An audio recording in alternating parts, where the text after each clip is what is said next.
joined today by David Flanagan, Executive Chairman of Battery Metals. David, thanks for your time. No, thanks for having me. It's a great opportunity to talk about the company.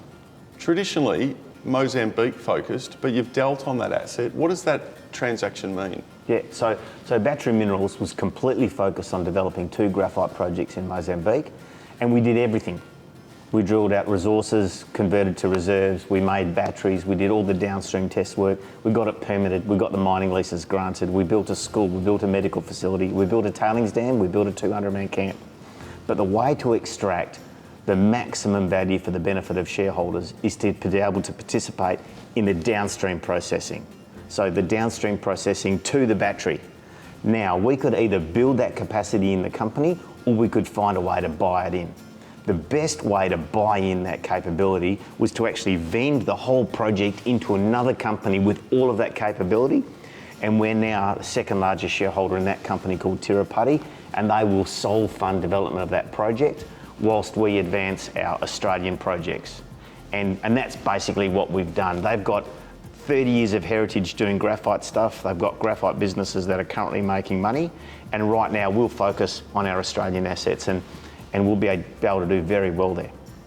Talking about Australian assets, you've got a project in Victoria and a project in WA. What's the focus of those combined assets? Yeah, so it's actually still Battery Minerals. I love the thematic for batteries. All of those strategic commodities that are needed for batteries are the same ones that are going to be needed to do all sorts of things to develop all the technologies that the world's going to demand and require and should get. So we want to jump into that supply chain. We've been able to get 2 amazing projects. One in Victoria, where we've got the ground which sits between the Stawell gold mine and the Staveley Minerals copper project down there at Thursday's Gossan. And we've also got some terrific ground in the Kimberley adjacent to the Savannah nickel mine. So your Staveley Stawell project, can you talk about that? What's so unique about it? Infrastructure advantages? Why does it excite you? Well, probably the first thing that excites me, like I'm a geologist, and I know that geology doesn't necessarily stop on state boundaries. The rocks cross borders. And to the north of us, the rocks which host the mineralisation that Staveley Stawell have got, the Stawell Minerals guys have got, runs through our tenement, and it's part of a sequence that then runs into New South Wales, and it hosts possibly the best copper gold project in the world. Now, right now, the Cadia project is throwing off 1 million ounces equivalent of metal a year. And get this, its operating cost is negative $500 an ounce equivalent. Okay, so just you do the maths on that. So it's actually generating the gold price plus $500 an ounce on 1 million ounces per annum. So I love it, the fact that geology runs down onto our ground, and I love it, the fact that no one has been drilling on our ground for 30 years, and I love it that almost all of the drilling was focused on 2 postage stamp areas outside of what we now consider to be prospective, and the average hole depth was 36 metres. Now, prospects like that in Western Australia would have been just hammered.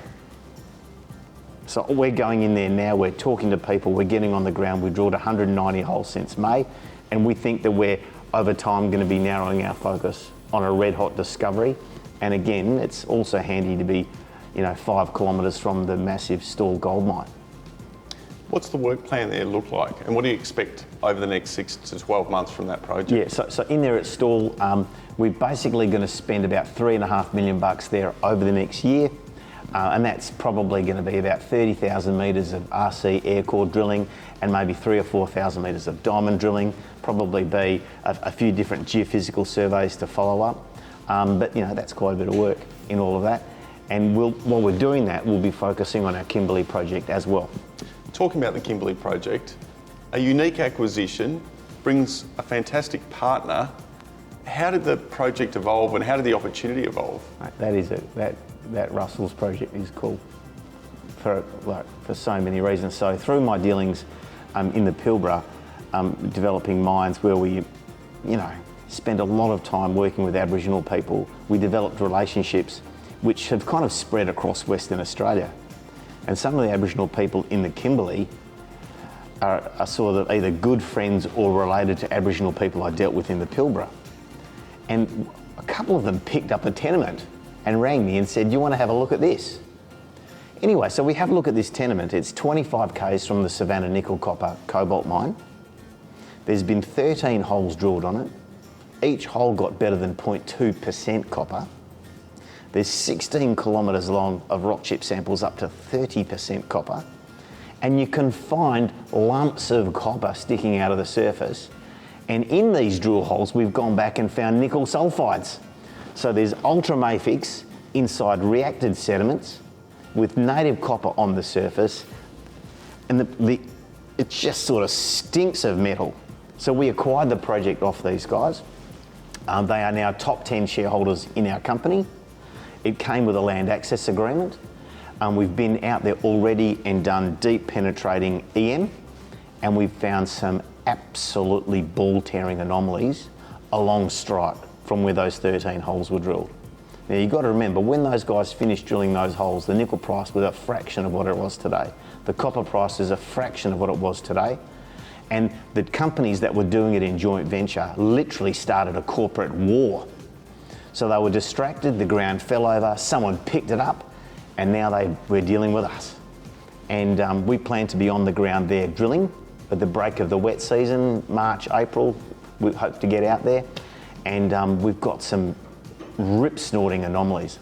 So anyone who wants to go and have a look at our presentation that we lodged today, 1st of December, they can see how good these anomalies are. It looks like there's a great big fish right under the boat, not far from the surface, and we're going to bang some holes into them.